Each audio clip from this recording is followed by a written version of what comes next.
Well, let's get more now on the latest developments from Shehata from BBC Arabic. Saeed, thanks for being with us. Benjamin Netanyahu describing this airstrike and the consequences as a tragic mishap. But despite the international criticism there's been of the Israeli operation in Rafah, not least from the UN's top court, he's saying he'll carry on regardless.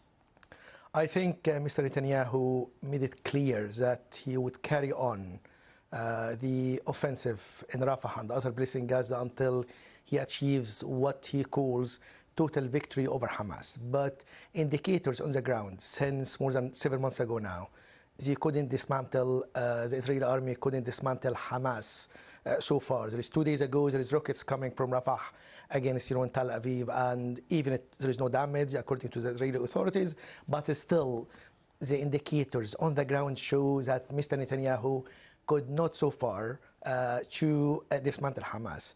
This one thing. The other thing is the repercussion of that on the peace talks or the deal between the two sides, since Hamas, some of the Hamas leaders said, like, it's obvious there is no way to go to negotiation with Israel after the airstrike in Rafah. So the repercussion on the future of the peace and the return of hostages, in addition to that, the inability to dismantle Hamas so far. So the UN Security Council announcing it's having a closed-door meeting with the US as Israel's main ally. It's inconceivable they'd say anything publicly to clamp down on this. But I suppose privately, the question is what they'll be saying behind those closed doors. Yeah, American since the war, since 7th of October, they support Israel all the way. Even from time to time, they express their criticism and they ask Israel to be cautious and take the precautionary measures in order to protect civilians.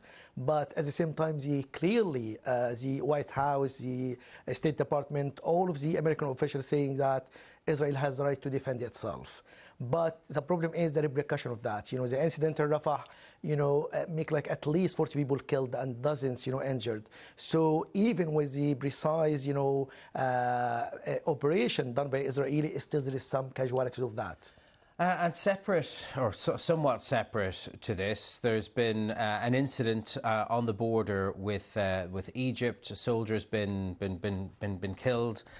What more can you tell us about that and the potential impact that this could have on Israel's management of the situation? The background of that, there is tension between Egypt and Israel since 7th of May, since Israel made some what's called limited military operation, and they controlled most of the Philadelphia corridor, which is a crossing between Egypt and Gaza.